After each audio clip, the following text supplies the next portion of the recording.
That's not the culture I subscribe to. This culture that they're talking about, I don't want to uphold that culture. That culture is anti-God and anti-family and anti-man. I'm sorry. That culture they're talking about is anti-God, anti-family, anti-man, period. And anti-black man specifically. It's anti-traditional family. It's anti-biblical values. And I will not uphold that culture. Thank you so much for liking your comments and subscribing to the channel. Please share this with your friends. Smash that like button. Smash the subscription bell. Share this with everybody you know. We're trying to make sure people understand that they're not victims, that they are empowered for greatness, and all this stuff that's out here that's telling them otherwise is false and will not benefit them in the end. So please, I appreciate that. Share that.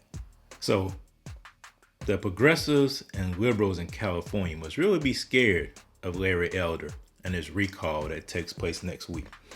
And the reason why I say that is that I recently came across what I would consider a hit piece at theGrio. The piece was about how it said Larry Elder said that slave owners should receive reparations as a result of losing their property after the Civil War. Now, when you look at that article and you see it on the surface, it immediately causes a visceral reaction, especially in people of color. Like, how in the world can this man say that slave owners should receive reparations? But you have to dig a little bit deeper, because when you actually click on the article that it referenced, the titles are so different. Because in the Insider, the original source of the article that theGrio cited, it said an argument could be made that slave owners could also receive reparations, as well as black people, for slavery. See, that's why people are so distrustful of the media, because they have their agenda.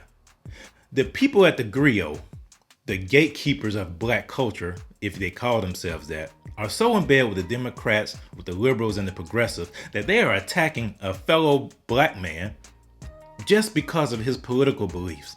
They're trying to disparage him, and they're trying to paint him as the face of white supremacy, so much so to the point that Gavin Newsom would survive the recall that takes place next week.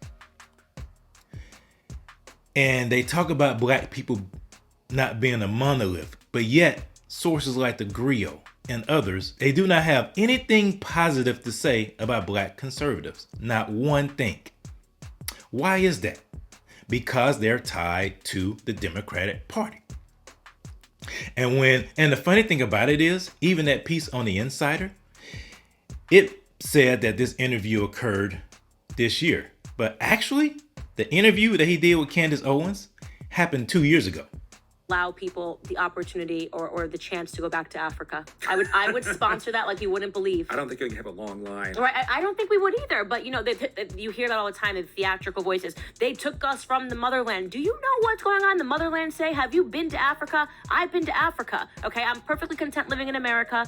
Most people don't realize like the opportunities that you have here in America, you'd have never had otherwise. And this was actually one of the first countries that banned the slave trade. Right? I mean, Britain was ahead of us. The UK was ahead of us, but America was just right behind them. By the way, when you mentioned that the UK was ahead of us, they were. Do you know that the slave owners were compensated? After they lost their quote-unquote property, the government compensated slave owners. I didn't know that. Yeah, and so when people talk about reparations, do they really want to have that conversation? Because, like it or not, slavery was legal. And so their property, their legal property, was taken away from them after the Civil War. So you can make an argument that the people that are owed reparations, and not only just black people, but also the people whose quote property, close quote, was taken away after the end of the Civil War. So what do you make of And by the way, that's why there was no war in the UK. Right. The slave owners got substantial amounts of money. That's fascinating. And you look at the amount of money adjusted for today's dollars, it was a great deal of money that the former slave owners got, which is one of the reasons they didn't fight a war. And when you listen to the full context, you see that he was not saying that slave owners should receive reparations. He said that an argument could be made that they could receive reparations. Similarly, what happened in Britain when the British slave owners did receive payment for their property, quote unquote, after the abolition of slavery in 1833. They did receive payment for that. Whether it's right or wrong or indifferent, those are the facts. Slavery was unfortunately legal in a lot of different countries. And now, while America was not at the forefront of abolishing slavery, no, I disagree with that. It was not. It was last. It was one of the few remaining countries that we actually had to fight a civil war over it, because people down south saw it as their state's rights to own property. I know that may offend some people, but that is the case. There were people down south that saw it as their right to own people as slaves. So America was not at the forefront of abolishing slaves, but there were people in America that were. And that's why the Republican Party was founded, to abolish slavery. The party was founded in 1854 as an anti-slavery party. Its mission was to stop the spread of slavery into the new Western territories with the aim of abolishing it entirely. This effort, however, was dealt a major blow by the Supreme Court in the 1857 case Dred Scott versus SANDFORD. The court ruled that slaves aren't citizens, they're property. The 7 justices who voted in favor of slavery, all Democrats. The 2 justices who dissented, both Republicans. The slavery question was, of course, ultimately resolved by a bloody civil war. The commander-in-chief during that war was the first Republican president, Abraham Lincoln, the man who freed the slaves. 6 days after the Confederate Army surrendered, John Wilkes Booth, a Democrat, assassinated President Lincoln. Lincoln's vice president, a Democrat named Andrew Johnson, assumed the presidency. But Johnson adamantly opposed Lincoln's plan to integrate the newly freed slaves into the South's economic and social order.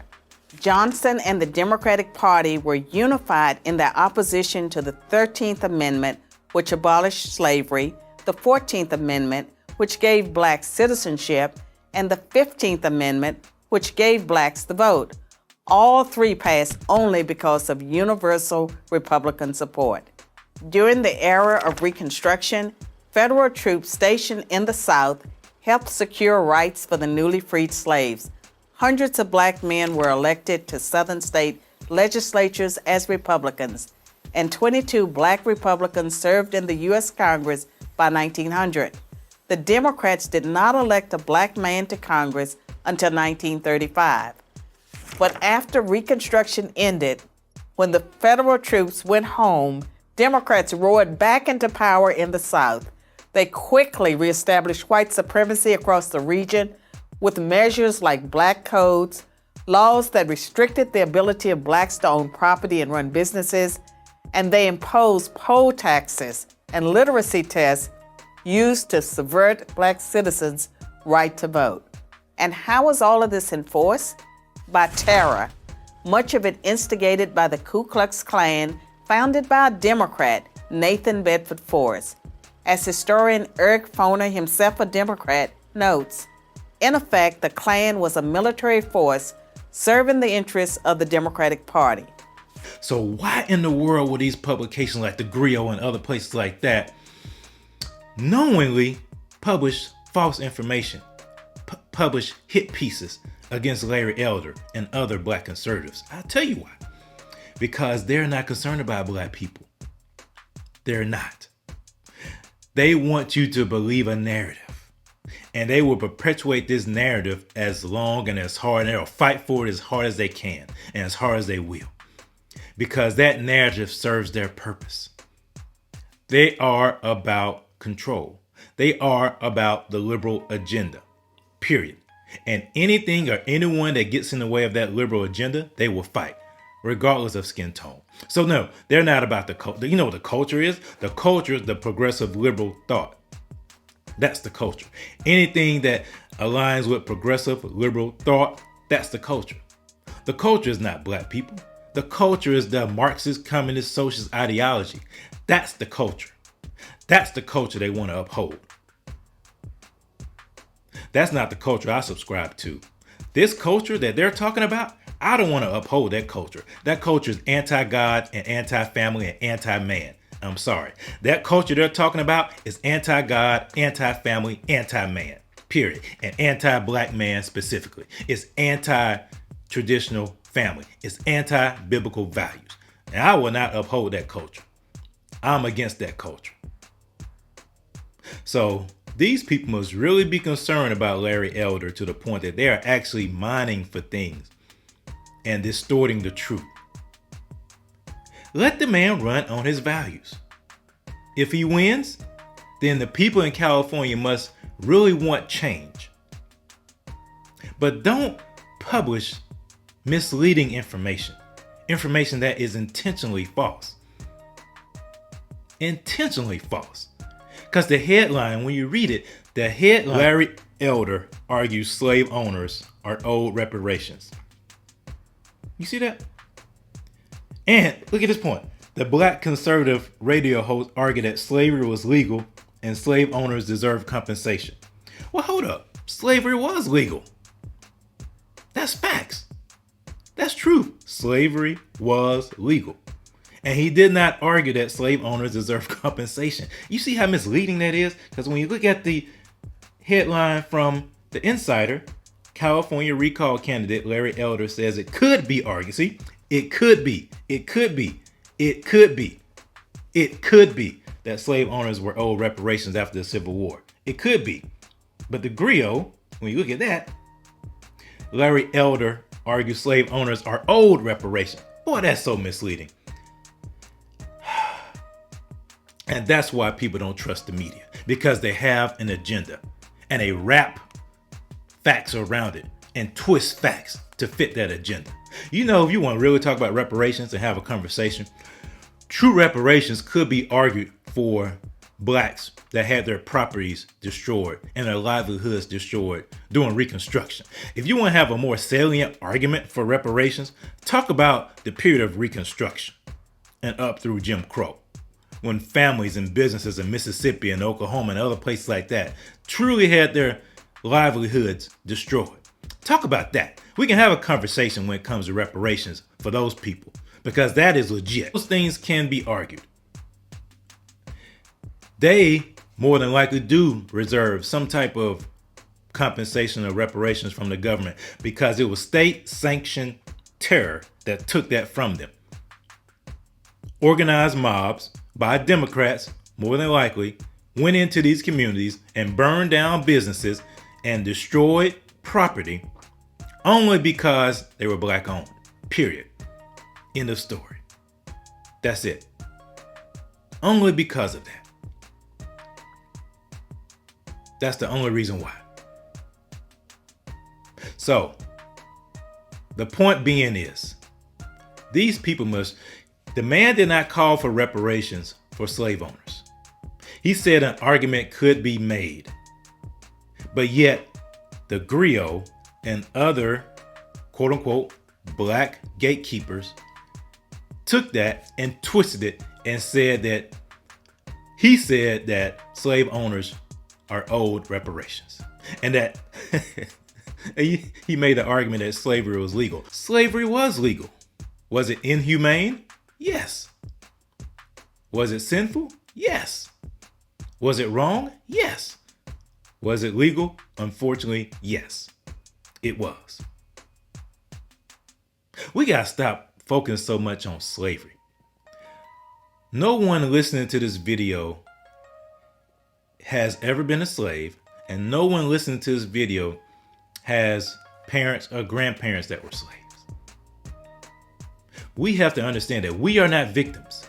We are empowered for greatness. And the DRED and other people like that want us to continue in this victim mindset. I reject that. We are not victims. We are empowered for greatness. And we don't need reparations. We don't need the white guilt. We don't need none of that. We have our own agency, and we can achieve. And we will achieve as long as we reject things like this. Reject people that are trying to oppress us. Truly, with this thought process, with this ideology, they're trying to oppress us. We are not victims. And I reject that. We are not victims. We are empowered for greatness.